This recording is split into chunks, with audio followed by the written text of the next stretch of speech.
कंस को नारद जी महाराज ने जाकर के धनुर्यज्ञ करने की सलाह दी। कंस ने धनुर्यज्ञ किया और कृष्ण बलराम को अतिथि के रूप में धनुर्यज्ञ में बुलवाया अक्रूर जी के द्वारा। अतिथि कैसे? बोले हम धनुर्यज्ञ कर रहे हैं और उस धनुर्यज्ञ के मेला में हम ब्रज मंडल के उन लोगों को पुरस्कृत करना चाहते हैं जिन्होंने व्रज की सेवा की है। नगरों में ऐसे कार्यक्रम होते रहते हैं, इन्होंने अपनी गली बहुत साफ रखी है, इनको पुरस्कार देंगे, इन्होंने हमारे नगर के लिए ये किया, इनको पुरस्कार देंगे, ऐसा होता रहता है। तो उसी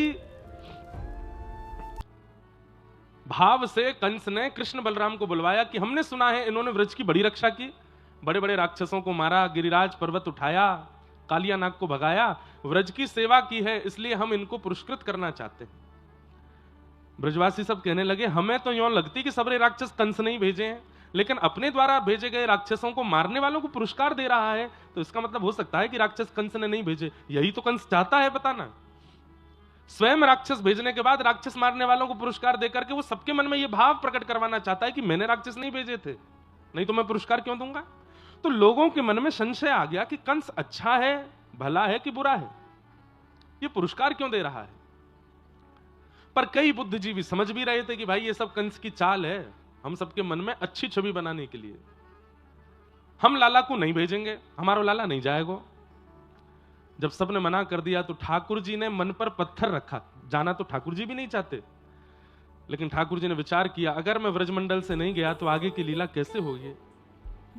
हृदय पर पत्थर रख के ठाकुर जी ने यशोदा मैया से कह दिया, मैया दुनिया के बालकों को पुरस्कार मिलते हैं, दुनिया के बालकों को उपहार मिलते हैं, लेकिन आज जब मुझे उपहार मिलने की बारी आई तो आप सब मना कर रहे हो। मैं भी जाऊंगा मथुरा, मैं लेके आऊंगा पुरस्कार। अरे मैं केवल उखल में बंधवे के काजे रखो है का मोए गारी देवे के काज, मोए मारवे के काज, मोए छड़ी दिखावे के काज रखो है। आज जब इतने दिनों बाद मुझको पुरस्कार मिलवे वाला हो तो सब एक लंग से मना कर रहे हैं कि नहीं जाएगा लाला, मैं तो जाऊंगा। तो सब ब्रजवासियों को पीड़ा हुई कि नहीं, लाला को ऐसा लग रहा है कि हम उसको पुरस्कार नहीं दिलवाना चाहते, पर वास्तविकता तो यह है कि कंस पर हमें भरोसा नहीं है। नहीं लाला तो निश्चित जा, लेकिन कब आएगा? बोले मैं परसों आ जाऊंगा। और श्री ठाकुर जी निकल गए वृंदावन से। है तो बहुत करुण प्रसंग है। व्रजमंडल से निकल रहे हैं ठाकुर जी, सब ब्रजवासी एक तरफ से बैठे हैं। जैसे इतनी संख्या में आप लोग बैठे हैं, इससे भी 10 गुना ज्यादा संख्या में ब्रजवासी नंद भवन के बाहर बैठे हैं और सब ठाकुर जी को करुण नेत्रों से देख रहे हैं कि लाला तू हमें छोड़ के मत जावे। पता नहीं क्यों ब्रजवासियों को अंदर से ऐसी आवाज आ रही है कि कहीं कोई अनहोनी ना हो जाए, कहीं ऐसा नहीं हो कि लाला अब जावे और कभी लौट के नहीं आवे। सब ठाकुर जी को स्पर्श कर रहे हैं, हाथ पकड़ रहे हैं, वस्त्र पकड़ते हैं, लेकिन बोलते कुछ नहीं है। क्यों? कहीं हमने रोकने का प्रयास किया तो लाला यूं नहीं सोचे कि हम पुरस्कार लेने से रोक रहे हैं। बस कई बार ऐसा होता है ना कि व्यक्ति शब्द प्रकट नहीं करता, लेकिन अपने चेहरे के आव भाव से सामने वाले को समझाने का प्रयास करता है कि मैं नहीं चाहता कि तुम जाओ। प्रेमी घर में जब होते हैं ना, वो प्रेमी बोलते नहीं है, वो प्रेमी केवल मुख की आकृति ऐसी बना लेते हैं कि सामने वाला उस आकृति को देख के समझ जाए कि हम क्या कहना चाह रहे हैं।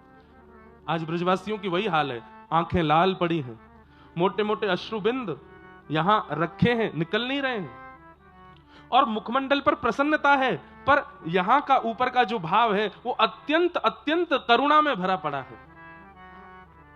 और सब मानो बिन बोले बोल रहे हैं कि कन्हैया हमें छोड़ के मत जावे। बिना बोले ठाकुर जी सबके पास जाते हैं। अरे तू ऐसे काहे को हीरो है, मैं परसों आ जाऊंगा। अरे मथुरा कोई दूर थोड़ी है, 6 किलोमीटर है, अभी जाऊंगा, परसों तक तो आ जाऊंगा। कोई व्यक्ति स्पष्टता से मना नहीं कर रहा ठाकुर जी से। मधुमंगल श्रीदामा बोले लाला तू जा, लेकिन एक बार एक बात सोचिए। बोले कहा तो ये देखे बिना मधुमंगल पानी ना पीवे। वो सुबह उठते ही तेरे घर आवे और घर आके जब तो को देख लेना, वहां के बाद पानी पीवे, जलपान करे, तू चलो जाएगो, परसों तक बेचारो कैसे जीवेगो। हम तो को रोक नहीं रहे लाला, बस मैं यूं कह रहा हूं मधुमंगल कहां खावेगो, कहां पीवेगो, कहां जलपान करेगो, तू चलोगो तो। इस प्रकार से अलग अलग बातें बोल करके ठाकुर जी के मन में कि कहीं ऐसा आ जाए कि मैं नहीं जाऊं। 2-3 बार तो ठाकुर जी मान गए कि मैं नहीं जा रहा, लेकिन तभी दूर वृक्ष के पीछे दिखाई दिए नारद जी खड़े हैं, और नारद जी खड़े होकर के इशारा कर रहे हैं, बोले नहीं नाथ, अब अगर व्रज में रुके तो फिर सर्वदा के लिए रुकना पड़ेगा, आपको व्रज से बाहर जाना पड़ेगा। केवल चंद व्रजवासियों का भला चाहते हैं तो यहां रुकिए, लेकिन पूरे ब्रह्मांड का भला चाहते हैं तो आपको आगे की लीला करनी पड़ेगी, मथुरा जाना पड़ेगा, महाभारत का युद्ध कराना पड़ेगा, 16,108 ब्याह करके द्वारिका बसना पड़ेगा, बहुत क्रियाएं करनी है ठाकुर जी, उसके लिए व्रज से निकलना पड़ेगा। एक बार तो ठाकुर जी ने नारद जी से एक बात कह दी, बोले क्या नारद, क्या मेरी पदवी पे कोई और नहीं बैठ सकता? इन तीनों लोकों का नायक, ब्रह्मांड नायक, जगत पिता जगन्नाथ कोई और नहीं बन सकता क्या? एक बार महादेव से बात करके देख लो, यदि मेरी पदवी वो संभाल लें तो। ब्रह्मा जी से बात करके देख लो, यदि मेरी पदवी पर वो बैठ जाए, उनके लिए तो और भला है, वो परमात्मा हो जाएंगे, और मुझे तुम सामान्य जीव बन के केवल वृंदावन में रहने दो, यशोदा मैया, नंद बाबा, इन ब्रजवासियों के बीच में मुझे रहने दो, मैं अपनी परमात्मा पदवी त्यागना चाहता हूं। नारद जी बोले परमात्मा पदवी नहीं है, सूर्य पदवी है, चंद्र पदवी है, इंद्र पदवी है, देव पदवियां होती हैं, परमात्मा उसका कोई निर्माण नहीं करता नाथ, आप स्वयं परमात्मा, स्वयं जगत के निधाता हो, आपकी पदवी कोई और कैसे ले सकता है? भाई आसन पर कोई बैठ सकता है, पर आप जो हैं वो कोई और थोड़ी हो सकता है। श्री कृष्ण परमात्मा की पदवी नहीं है, श्री कृष्ण ही परमात्मा है, उस पर कोई और कैसे आ सकता है नाथ? सोचिए, व्रज से कितना प्रेम करते हैं ठाकुर जी कि अपने परमात्मा रूप का त्याग करना चाहते हैं। आज महाप्रभु जगन्नाथ जी का आप लोग दर्शन करते हैं जगन्नाथपुरी में, ये जो मुख पिघला हुआ है, ये जो होठ पिघले हुए हैं, ये जो भुजाएं पिघली हुई हैं महाप्रभु जगन्नाथ जी की, किस लिए? व्रजवासियों की याद में। कथा सबको पता होगी, द्वारिका में रोहिणी मैया कृष्ण लीला सुना रही थी कृष्ण पटरानियों को, और उसी समय द्वार पर पहरेदारी कर रही थी सुभद्रा जी कि कहीं कृष्ण ना आ जाएं, और उसी बीच कृष्ण बलराम आ गए। सुभद्रा जी लीला सुनते सुनते नेत्र बंद करके बैठ गई, एक तरफ ठाकुर जी, दूसरी तरफ बलराम जी बैठ गए, और व्रजवासियों की कथा सुनते सुनते ठाकुर जी इतने भाव विह्वल हुए, इतनी करुणा में चले गए, इतने विरह में चले गए कि ठाकुर जी की भुजाएं खड़ी हो गईं, और मानो जैसे ठाकुर जी ऐसे हाथ करने लगे, अरे कोई व्रजवासियों को ले आओ, कोई मेरे नंद बाबा को ले आओ, कोई मेरे सखा मधुमंगल श्रीदामा को ले आओ, कोई मेरी सखीन को ले आओ, ये व्रज की गोपियों को ले आओ, मेरे हृदय से लगा दो, मुझे बहुत पीड़ा हो रही है, मुझे बहुत याद आ रही है। और उसी प्रेम की अवस्था पार करते करते करते जब चरम अवस्था में पहुंचे तो श्री ठाकुर जी का अंग एक मोम के भांति पिघल करके जगन्नाथ बन गया। अरे प्रेम की पराकाष्ठा हम आप सब लोग कहां जानते हैं? हम लोगों पर केवल इतना आता है कि अगर हमारा प्रेमी कुछ विपरीत क्रिया कर दे तो हम अपने आप को ठोस पहुंचाते हैं, अपने अपने प्राणों की बाजी लगा देते हैं, आत्महत्या तक कर लेते हैं। ये प्रेम नहीं है, प्रेम तो श्री जगन्नाथ जी है, पिघल गए अपने प्रेमियों के स्मरण में, अपने ठाकुर जी के स्मरण में पिघल गए।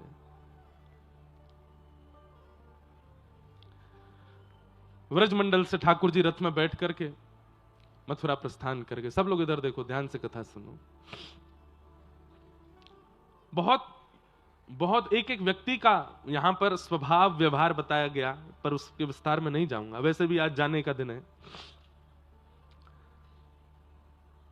मथुरा पहुंचे ठाकुर जी, मथुरा जाकर के कुबलिया पीड़ हाथी का उद्धार किया, तत्पश्चात कुब्जा का उद्धार किया, दर्जी का उद्धार किया, माली का उद्धार किया। एक धनुष रखा था, यह शिव धनुष है, और यह धनुष कंस को देते हुए महादेव ने कहा था नारायण के सिवाय इसको कोई तोड़ेगा नहीं, और जो तोड़ेगा वो तुझे छोड़ेगा नहीं, जब तक यह धनुष है तब तक तू जीवित है। ठाकुर जी ने जैसे ही प्रवेश किया मथुरा नगरी में, मल्लानाम मशनिर्णिनाम नरवर स्त्रीणाम स्मरो मूर्तिमान गोपानाम स्वजनो सताम क्षितिभुजाम शास्त्रा सुपित्रो शिशु मृत्युर्भुजपतिर्विराट विदुषाम तत्वं परम योगिनाम वृष्णीनाम परदेवते तविदितो रंगम गतः साग्रजः।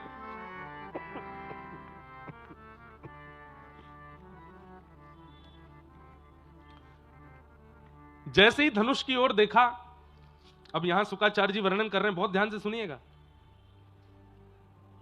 ठाकुर जी सबको अलग अलग दिख रहे हैं। मल्लानाम मशनिर्णिनाम नरवर स्त्रीणाम स्मरो मूर्तिमान, बड़े बड़े पहलवानों को ठाकुर जी लग रहे हैं कि ये भी कोई अखाड़े का पहलवान है, जबकि ठाकुर जी 11 वर्ष 56 दिन के हैं बस। लेकिन बड़े बड़े पहलवानों को भी ऐसा लग रहा है कि ये पहलवान ही है। स्त्रियों को अपने पति के रूप में दिख रहे हैं, छोटे छोटे बालकों को अपने सखा के रूप में दिख रहे हैं, बिना दांत वाले अम्मा बाबा को ठाकुर जी नाती के रूप में दिख रहे हैं। जिसकी जैसी भावना है वैसे ठाकुर जी दिख रहे हैं। लेकिन 50 सिद्धि ऊपर बैठे हुए महाराज कंस को इतने सुंदर, इतने कोमल ठाकुर जी अपनी मृत्यु के रूप में दिख रहे हैं। घबरा रहा है कंस ठाकुर जी को देख करके। 11 वर्ष का बालक कितना छोटा सा होता है, उसको देख के कोई डर लग सकता है? तो कंस डर रहा है। मृत्युर्भोजपतिर्विराट विदुषाम तत्वम परम योगिनाम, बड़े बड़े योगियों को, बड़े बड़े साधकों को ठाकुर जी तत्व के रूप में दिख रहे हैं, गंभीर। जैसे ही भगवान ने प्रवेश किया, सामने एक धनुष रखा था, तो ठाकुर जी ने बलराम जी से कहा, दाऊ दादा? बोले हाँ। पिछले अवतार में हमने तोड़ा था, इस अवतार में आप तोड़ दो। धनुष है बढ़िया, सामने धरो, प्रत्यंचा चढ़ाओ, तोड़ दो। दाऊ दादा बोले, लाला तू बड़ा चतुर है। बोले क्यों? पिछले अवतार में बहु मिलवेवारी हमारे स्वयं ने तोड़ दियो, या बार राक्षस मारनो तो मुझे कह रहे हो कि आप तोड़ दो। सबसे अच्छे सखा ठाकुर जी के कौन है पता है? श्री बलराम जी महाराज। बड़ी पटती है दोनों में। ठाकुर जी उनसे डरते भी हैं, उनको छेड़ते भी हैं। अभी एक आध कथा हमने सुनाई नहीं बीच में, इतनी मधुर मधुर कथा है। इतना छेड़ते हैं बलराम जी को ठाकुर जी, और जब उनको क्रोध आता है तो चुपचाप बैठ जाते हैं। ना मैंने तो ना कियो ऐसो। दाऊ दादा बोले, लाला ज्यादा चतुर मत बने, चल चुपचाप उठा, धनुष तोड़ दे। नहीं भैया आप ही तोड़ो।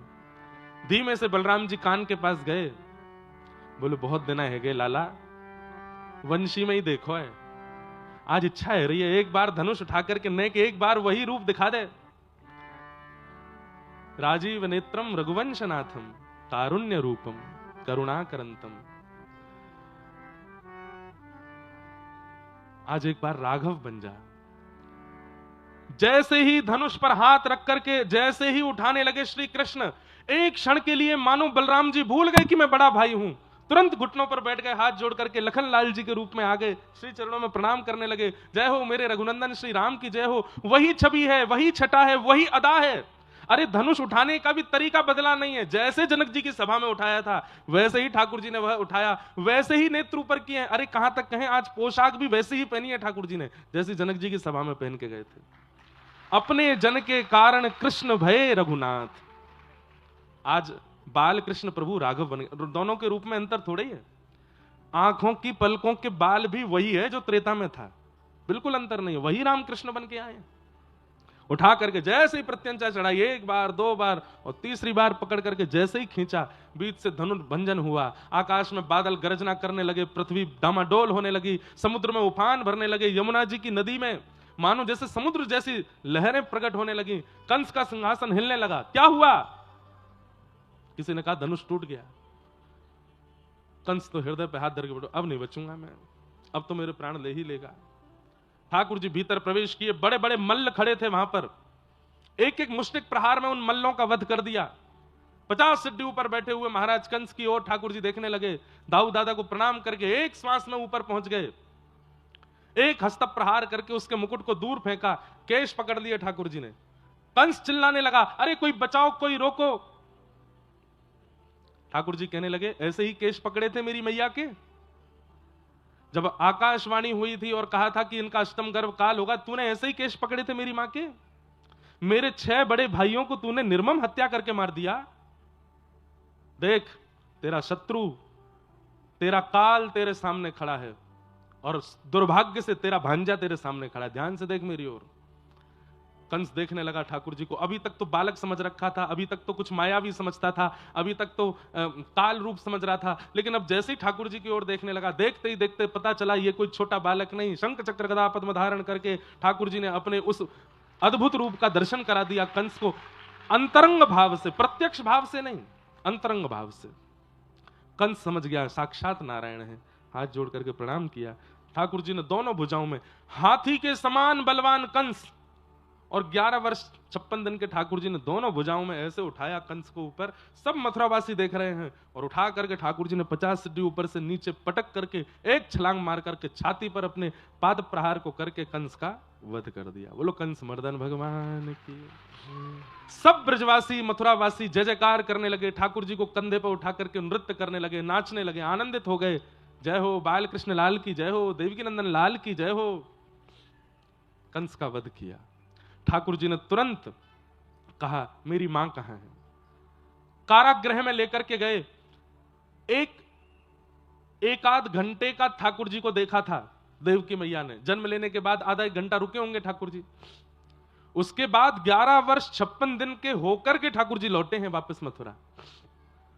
एक मां के लिए कितनी पीड़ादायी होती है ये स्थिति कि वो अपने बालक का बालपन नहीं देख पाई, अपने बालक का बोलना चलना उठना बैठना ये उसने अनुभव ही नहीं किया। एक मां के लिए कितनी पीड़ा होगी।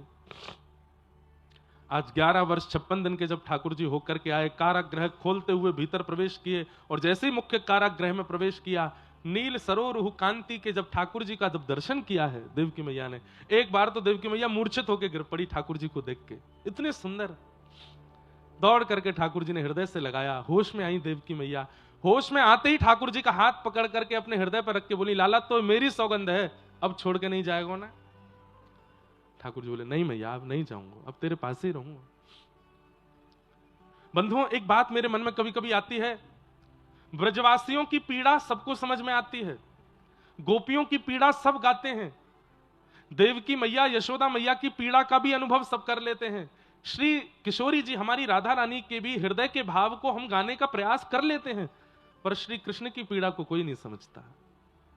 बंधुओं एक बात याद रखिएगा, पीड़ा होने पर यदि आप रो लेते हैं तो आप बहुत भले हैं कि आप रो लेते हैं।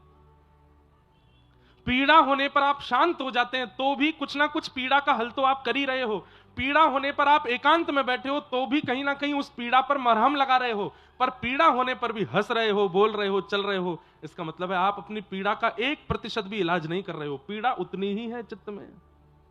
श्री कृष्ण उस अवस्था में, पीड़ा तो बहुत है, विरह तो बहुत है, संवेदना तो बहुत है, रोना तो बहुत है, पर रोने के लिए, संवेदना करने के लिए, पीड़ा व्यक्त करने के लिए ना तो स्थान है, ना समय है, ना परिस्थिति है। वृंदावन के श्री कृष्ण सदैव त्रिभंगी बनकर के खड़े होते हैं, त्रिभंग लली ऐसे खड़े होते हैं, दोनों भुजाएं टेढ़ी करके खड़े होते हैं। क्यों? क्योंकि पता है कि अगर लड़खड़ाया तो या तो श्रीदामा आ जाएगा, या मधुमंगल आ जाएगा, या ललिता जी विशाखा जी मुझे संभालने के लिए आ जाएंगी। वृंदावन से जाने के बाद ठाकुर जी सीधे ही खड़े होते हैं, क्योंकि पता है अब कोई नहीं आएगा। संभालने वाले, सहारा देने वाले तो सब रह गए वृंदावन में।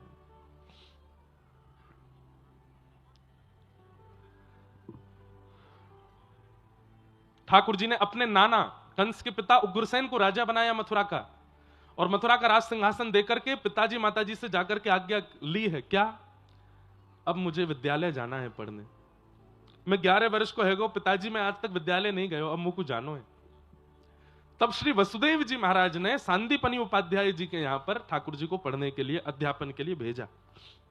कहां? अवंतिका, मध्य प्रदेश के उज्जैन में ठाकुर जी पढ़ने आए, और यहां सांदीपनी विद्यालय में ठाकुर जी ने अध्यापन किया, अध्ययन किया, और वहां अध्ययन करते समय ठाकुर जी को सुदामा नाम के मित्र की प्राप्ति हुई। कुछ वर्ष तक गुरुदेव के यहां अध्ययन करने के बाद ठाकुर जी वापस लौट करके मथुरा गए।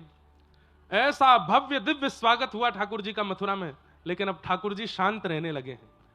अब वो चंचलता, अब वो चपलता, अब वो थोड़ा जो स्वभाव ठाकुर जी का ऊधम वाला था, अब वो बहुत शांत हो गया है जब से ब्रज से आए हैं। मथुरा में ठाकुर जी पहुंचे। वृंदावन में ठाकुर जी का नाम है कृष्ण, गोविंद, गोपाल, मदन मोहन, कन्हैया, कनुआ, लेकिन अब ठाकुर जी का नाम क्या हो गया? गौ ब्राह्मण प्रतिपालक मधुराधिपति देव की नंदन वसुदेव नंदन श्री कृष्णचंद्र महाराज की जय। और ये नाम ठाकुर जी को इतना बुरा लगता है, कान पकड़ के ठाकुर जी बैठते हैं, बोले मुंह को भाई ना रहो। वो छोटे छोटे 3 अक्षर 2 अक्षर के नाम कहां हैं? बंधुओं एक बात तो माननी पड़ेगी कि प्रेम विस्तार में नहीं होता, प्रेम सूक्ष्मता में होता है। जहां विस्तार करके प्रस्तुति की जा रही हो, समझ लीजिएगा कि यह कहीं ना कहीं आपको आकर्षित करने की योजना है। और जहां पर सामान्य सूक्ष्मता से कुछ प्रस्तुत किया जा रहा हो, समझ जाओ कि यही असली भाव है, यही मूल विषय है। शांति दूत बनकर के गए थे भगवान दुर्योधन के यहां पर, 56 भोग सजाए थे दुर्योधन ने ठाकुर जी को पवाने के लिए। क्यों?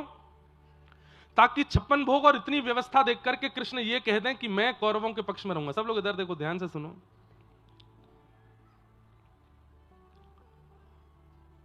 लेकिन ठाकुर जी ने उस बड़ी सभा में क्या कह दिया? अरे दुर्योधन, तुमने तो गलत व्यवस्था कर ली, इतने 56 भोग क्यों बनाए? बोले आप शांति दूत बन के आ रहे थे इसलिए बनाए। ठाकुर जी बोले पर मैं तो पहले ही निमंत्रण स्वीकार कर चुका। बोले किसका स्वीकार कर लिया? बोले विदुर काका है ना, इन्होंने बहुत वर्षों से कह रखा था कि मेरे यहां भोजन पाने आना, तो मैं तो विदुर काका को बोल चुका हूं कि तैयारी कर लो, मैं आऊंगा। विदुर काका ने अपने घर भोजन बना के रखा है, मुझे वहां जाना है। और 56 भोग छोड़ करके ठाकुर जी विदुर काका के यहां गए। विदुर जी के यहां क्या हुआ है सबको पता है। आज हरि आए विदुर घर पावना, आज हरि आए विदुर घर पावना, आज हरि आए विदुर घर पावना, आज हरि आए। विदुर नहीं घर थी विदुरानी, विदुर नहीं घर थी विदुरानी, आवत देखे सारंग पानी, आवत देखे सारंग पानी, आज भूली नाही समावना, आज भूली ना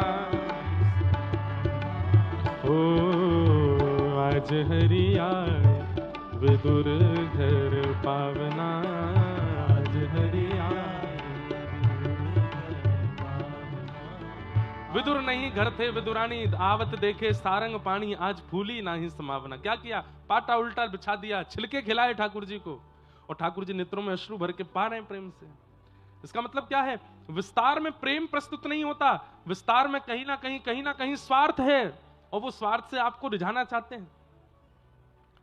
सब लोग भैया इधर देख लो, नेका देर में हम चले जाएंगे बस, फिर उसके बाद इधर उधर खूब देखते रहना, नहीं देख लो।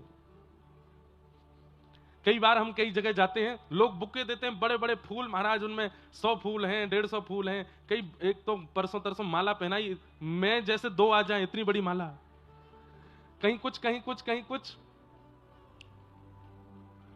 इतना सब लोग सामग्री देते हैं।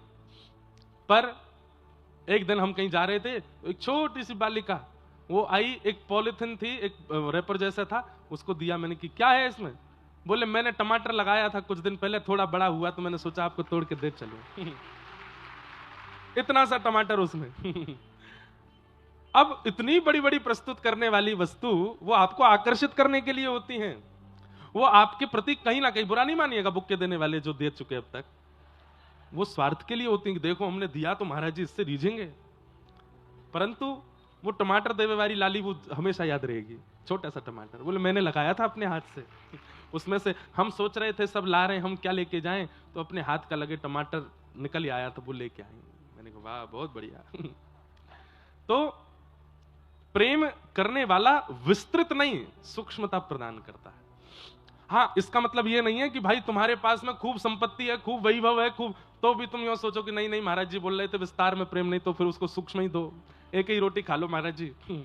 आप ही कह रहे थे ज्यादा खिलाएंगे तो आप सोचोगे कि भाई विस्तार में प्रेम नहीं होता। सामर्थ्य भी होती है।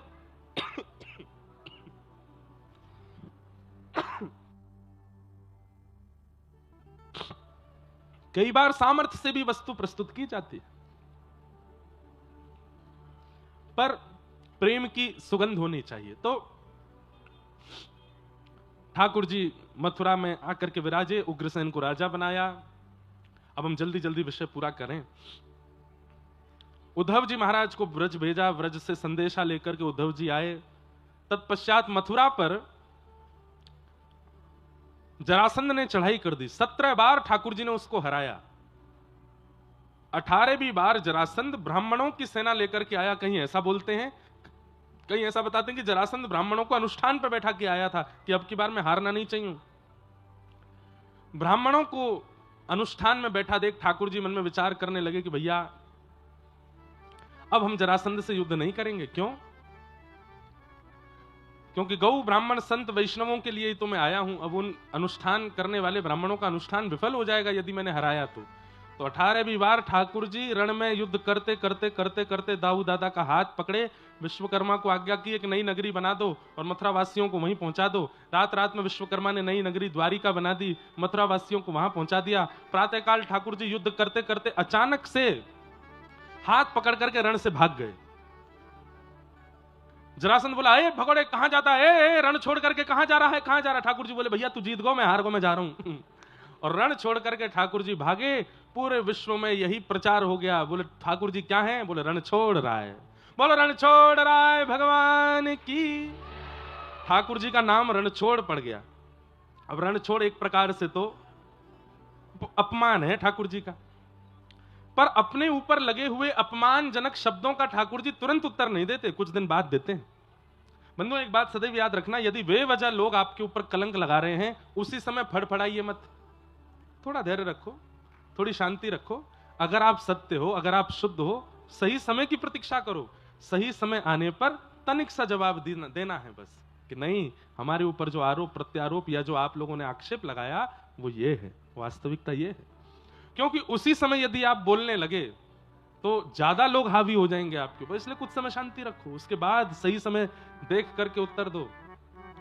और ये क्वालिटी पता है हमने किसमें देखी? हमारे भारत के प्रधानमंत्री जी में एक क्वालिटी है। वो हम कोई उनका प्रचार नहीं कर रहा हूं, कर भी दें तो क्या बुराई है, भैया हमारे प्रधानमंत्री हैं। लेकिन उनका एक स्वभाव है कि चाहे दुनिया में कुछ हो जाए वो उस समय उत्तर नहीं देते, प्रतीक्षा करते। सही समय आने पर उत्तर भी देते हैं, करके भी दिखा देते हैं। और वही एक अच्छे व्यक्ति का कर्तव्य होता है।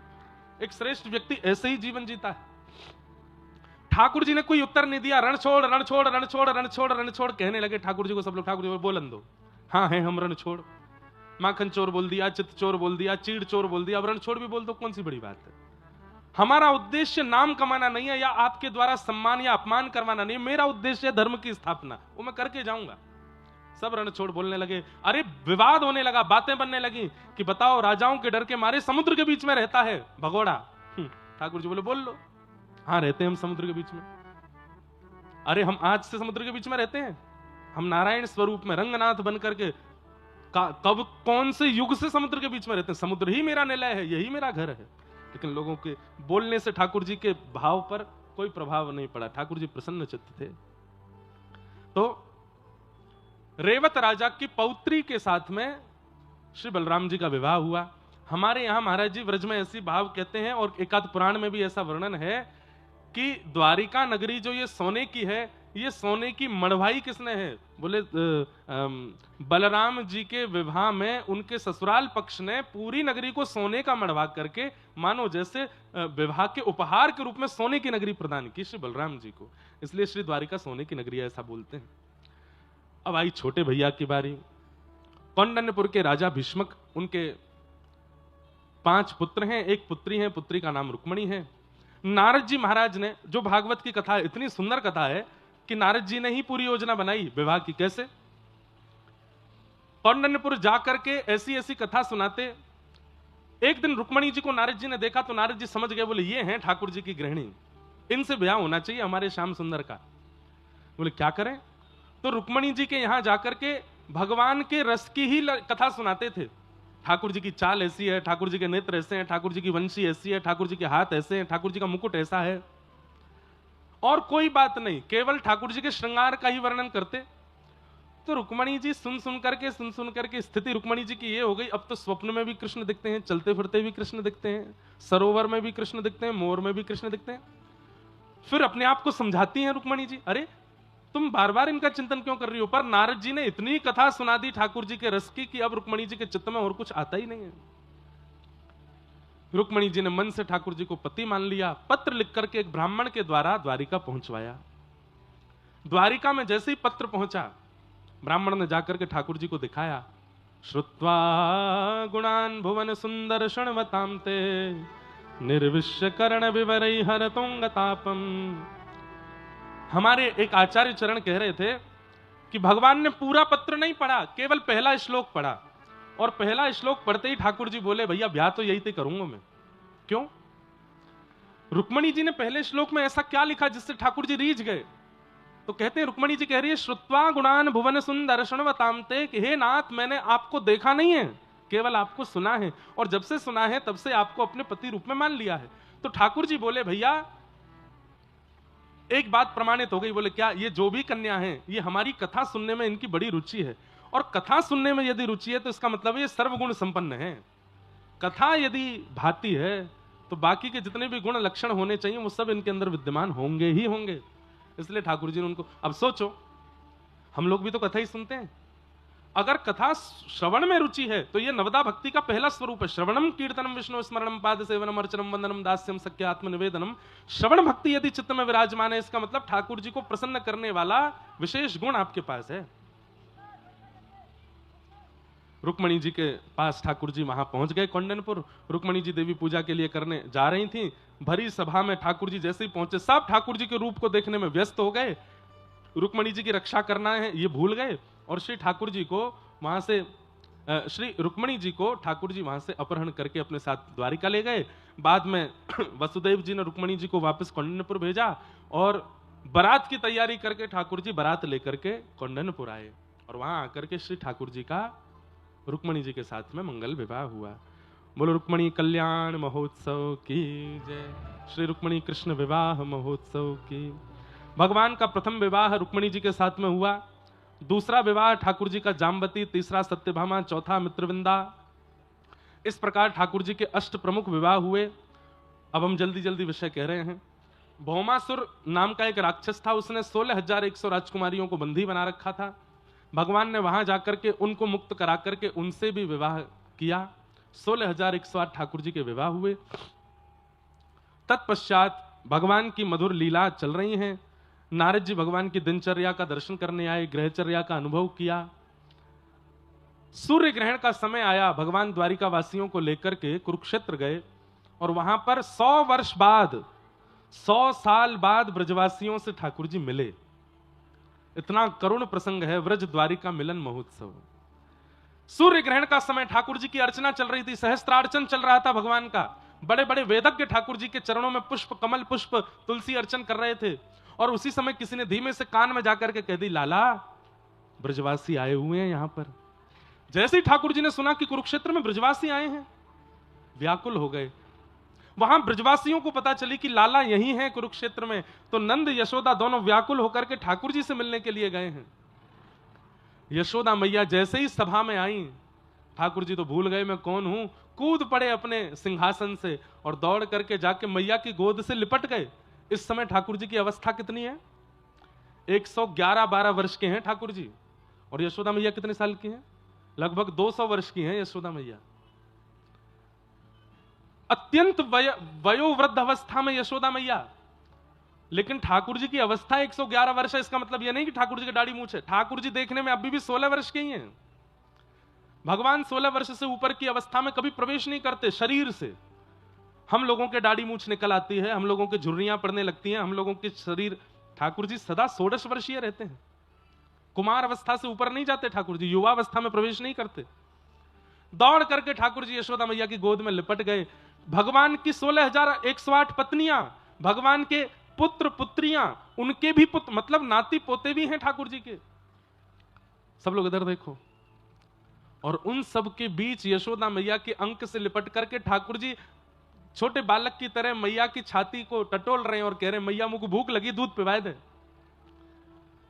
और उस अवस्था में जहां चारों ओर द्वारिकाधीश की जय जयकार हो रही है, बीच आंगन में बैठ करके वयोवृद्ध यशोदा मैया के अंक से लिपट करके ठाकुर जी दुग्ध पान कर रहे हैं। रुक्मणी, मित्रविंदा, जाम्बती, ये सब देख करके आश्चर्यचकित हो रही हैं। ये हमारे पति हैं, ये परमात्मा हैं, ये भगवान हैं, ये द्वारिकाधीश हैं। मैया को देख करके इतने व्याकुल हो गए कि उनके पयोधर का पान कर रहे हैं इस अवस्था में।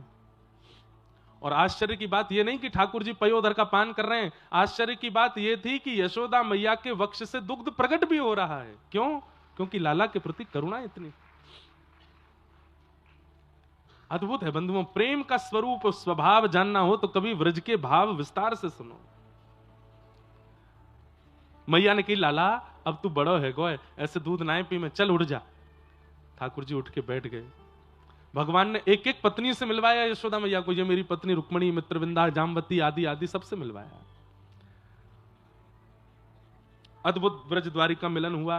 किशोरी जी से मिलने ठाकुर जी गए और कुरुक्षेत्र में ठाकुर जी का किशोरी जी के साथ रास विहार हुआ।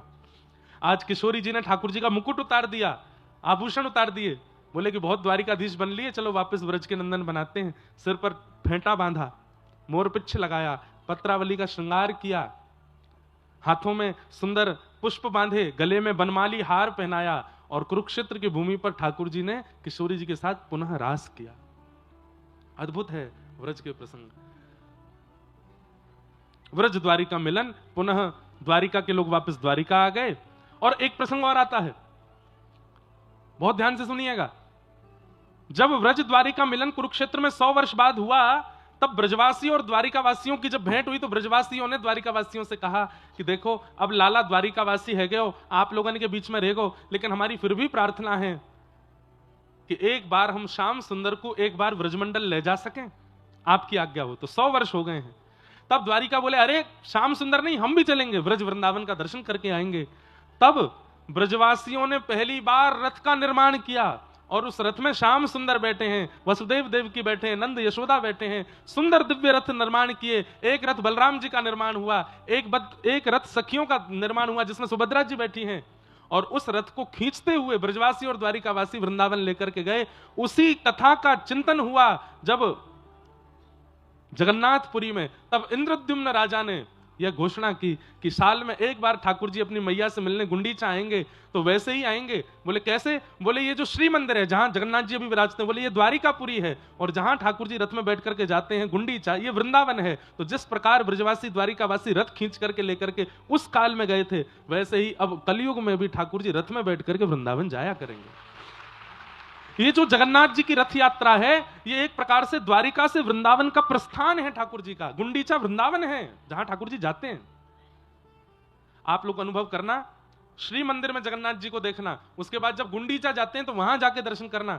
श्री मंदिर के जगन्नाथ जी बहुत बड़े लगते हैं और गुंडीचा में जाते ही ठाकुर जी छोटे लगने लगते हैं। ऐसा लगता है कि छोटे लाला बन गए, वृंदावन में आके छोटे बालक बन गए ठाकुर जी। मैंने दर्शन किया था इस बार। भैया जगन्नाथ जी तो अद्भुत हैं। मेरो ठाकुर जी से हमारी वैसे प्रार्थना तो ऐसी रहती है कि भैया ये जन्म अंतिम हो, क्योंकि संसार को सहना बहुत मुश्किल है, बहुत खतरनाक है, संसार सहा नहीं जाता। ये जन्म अंतिम हो, लेकिन नाथ फिर भी अगर पुनर्जन्म की आपको इच्छा है कि नहीं एक बार और जन्म होना चाहिए, तो या तो वृंदावन में देना, और यदि ब्रज वृंदावन में नहीं है पाए तो हमारे श्री जगन्नाथ धाम में देना, नीलाचल क्षेत्र में दे देना। अद्भुत है महाप्रभु जगन्नाथ। अहे नील शैला प्रबल मतावरण मुआरत नलनी बनकु कर दलन कहे साल बेग इन जाति रे मुजवन श्रीरंगा चरण तल करुअछि अपन। उड़िया भाषा का भजन है। एक मुस्लिम साल बेग भक्त ने भगवान की स्तुति गाई। अद्भुत है महाप्रभु जगन्नाथ जी, अद्भुत है। कहां तक वर्णन करूं उनका मैं।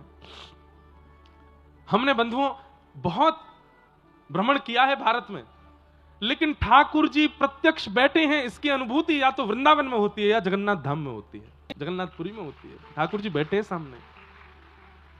मैं कभी भी मंदिर में दिखने वाले ठाकुर जी को इस भाव से नहीं देखता कि ये पाषाण है, ये मूर्ति है, ये कोई धातु है, ये मार्बल है, या ना, ऐसा ही भाव आता है कि ठाकुर जी हैं। पर कई जगह पर ठाकुर जी हैं, मन में भाव तो आता है, लेकिन उसके बाद आती है चलो ठीक है ठाकुर जी बड़े राजी रहो, प्रेम से विराजो, अब मैं जाता हूं। लेकिन एक तो वृंदावन और एक जगन्नाथपुरी, वहां तो रोंग खड़े हो जाते हैं ठाकुर जी को देख के, और जाने का मन नहीं होता। लोग बाग खींचते हैं हमको, तो पंडा पुजारी और हमारे मठ के लोग सब ले जाते हैं, तो व्यवस्थित दर्शन करा देते हैं, लेकिन वहां पर भी मैं इतना ढीठ हो जाता हूं कि मुझे भी खींच के बाहर करना पड़ता, तभी निकलता हूं मैं, नहीं तो जगन्नाथ जी को छोड़ने का मन नहीं करता कि देखते रहें। लगता है कि परमात्मा सामने बैठे, यही है श्री कृष्ण। ऐसे महाप्रभु जगन्नाथ हैं। तू न संभाले तो हमें कौन संभाले, हाँ तू न संभाले तो भैया ये इतना प्रसिद्ध कर दिया आप लोगों ने। छोटे छोटे बच्चे, बिना दांत वाली अम्मा भी यूं करती हैं, जगन्नाथ। एक बार भैया हमारी प्रार्थना से, हमारी तरफ से सब कटनी वासी एक बार जगन्नाथपुरी दर्शन कर आइएगा इस वर्ष। और हमारे रंगनाथ मंदिर कटनी में विराजमान है, इस नाते से हम आप सब कटनी वासियों का घर भी है वहां पे, जीयर स्वामी मठ। पहुंच जाइएगा महाराज जी के पास, बढ़िया प्रेम से दाल महाप्रसाद पाइएगा और जाइएगा, महाप्रभु जी का दर्शन करिएगा। जगन्नाथ, खड़े नहीं होना, बैठे बैठे गाओ। जगन्नाथ चकानैन, हे जगन्नाथ चकानैन, नीलाचल वारे तू न संभाले तो हमें कौन संभाले, हो तू न संभाले तो हमें कौन संभाले, हाँ तू न संभाले तो हमें कौन संभाले, हो तू न संभाले तो हमें कौन संभाले। हे जगन्नाथ स्वामी मेरे नैनों के तारे, जगन्नाथ स्वामी मेरे नैनों के तारे। इतनी संख्या में बैठे हो भैया, अब हम चले जाएंगे, कल से आपको कोई परेशान नहीं करेगा, बढ़िया घर में ही रहिएगा, कहीं बाहर आने जाने की कोई दिक्कत नहीं होगी आप लोगों को।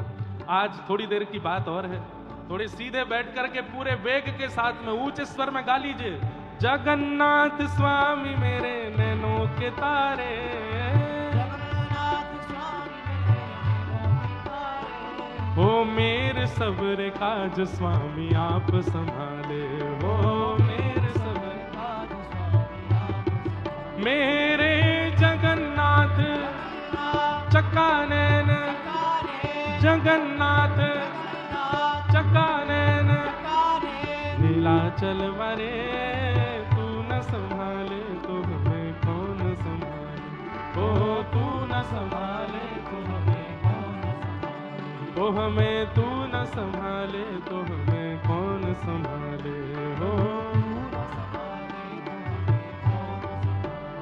हे तुम्हें छोड़ जाऊं अब मैं किसके दुआरे, तुम्हें छोड़ जाऊं अब मैं किसके दुआरे, हाँ तुम्हें छोड़ जाऊं अब मैं किसके दुआरे, तुम्हें छोड़ जाऊं अब मैं किसके दुआरे, क्योंकि तू न संभाले तो हमें कौन संभाले, हो तू न संभाले तो हमें कौन संभाले, हे तू न संभाले तो हमें कौन संभाले, हो तू न संभाले तो हमें कौन संभाले। मेरे प्रभु जगन्नाथ चकानैन, ओ जगन्नाथ चकानैन, ऐसे नहीं गाओ, ऐसे है महाप्रभु जगन्नाथ, ये मुद्रा बना लो अब। हे जगन्नाथ चकानैन, हे जगन्नाथ चकानैन, नीलाचल वारे तू न संभाले तो हमें कौन संभाले, ओ तू न संभाले तो हमें कौन संभाले। हे बलभद्र सुभद्रा संग आप विराजे, बलभद्र सुभद्रा संग आप विराजे, हे बलभद्र सुभद्रा संग आप विराजे, बलभद्र सुभद्रा संग आप विराजे, हे भक्तों के दुख दर्द आप संभाले, हो भक्तों के दुख दर्द आप संभाले, हे भक्तों के दुख दर्द आप संभाले, हो भक्तों के दुख दर्द आप संभाले। हे जगन्नाथ चकानैन, हे जगन्नाथ चकानैन, वो नीलाचल वारे तू न संभाले तो हमें कौन संभाले, हो तू न संभाले तो हमें कौन संभाले, हाँ तू न संभाले तो हमें कौन संभाले, हो तू न संभाले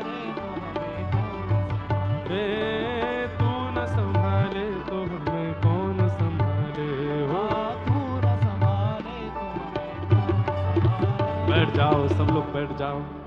ठाकुर जी की ऐसी मधुर लीला हुई। तत्पश्चात भगवान के सखा श्री सुदामा जी से ठाकुर जी का मिलन हुआ और सब लीलाएं हुई।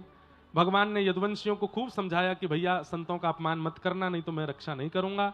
शांब को साड़ी पहना करके संतों का अपमान किया। संतों ने शाप दे दिया कि इसके गर्भ से लोहपिंड जन्म लेगा, संपूर्ण यदुवंश नष्ट होगा। और देखते ही देखते यह हो गया। यदुवंश के नाश का कारण यदुवंशी ही बन गए। दाऊ दादा क्षीर सागर में प्रवेश कर गए। भगवान एक वटवृक्ष के नीचे बैठ करके ज्ञान उपदेश करते हुए तिरोधाय प्रविष्टोयम श्रीमद् भागवतार्णवम, अपनी लीला को संवरण करते हुए श्री ठाकुर जी भगवत धाम को प्रस्थान कर गए। उद्धव जी महाराज को बद्रीनाथ भेज दिया। श्री अर्जुन जी वृंदावन जा रहे थे कृष्ण पटरानियों को लेकर के, पर ठाकुर जी ने बीच मार्ग में आके अपहरण कर लिया। तत्पश्चात सब लीलाएं चलती रहीं। यहाँ पांडवों ने स्वर्गारोहण किया, अपने वंशधर परीक्षित को राज्य गद्दी पर बिठाया। परीक्षित के द्वारा एक अपराध हो गया जिसके कारण 7 दिन में मरने का श्राप लगा। सुखदेव जी ने आके कथा सुनाई। आज 7वां दिन कथा विश्राम हुई। तक्षक सर्प ने आकर के परीक्षित का स्पर्श किया। 5 भौतिक देह जल करके नष्ट हुआ और उनकी दिव्य आत्मा रथ एक विमान में आरूढ़ होकर के भगवत धाम को प्रस्थान कर गई। बोलो भक्तवत्सल भगवान की। मार्कंडे ऋषि को प्रलयकालीन दर्शन आदि आदि सब कथाएं हैं, सबको हम प्रणाम करते हैं। बंधुओं, आप सब कटनी वासियों को बारंबार वंदन करते हैं। श्रीमद् भागवत जी के 2 श्लोक हैं, लेकिन मैं उनका वाचन बाद में करूंगा। उससे पहले मेरी प्रार्थना है कि हमारे पूज्य महाराज जी, स्वामी जी महाराज अपना आशीर्वाद एक बार दे दें। कोई भी व्यक्ति श्रीमद् भागवत जी के इन 2 श्लोकों का वाचन किए बिना यहां से नहीं जाए।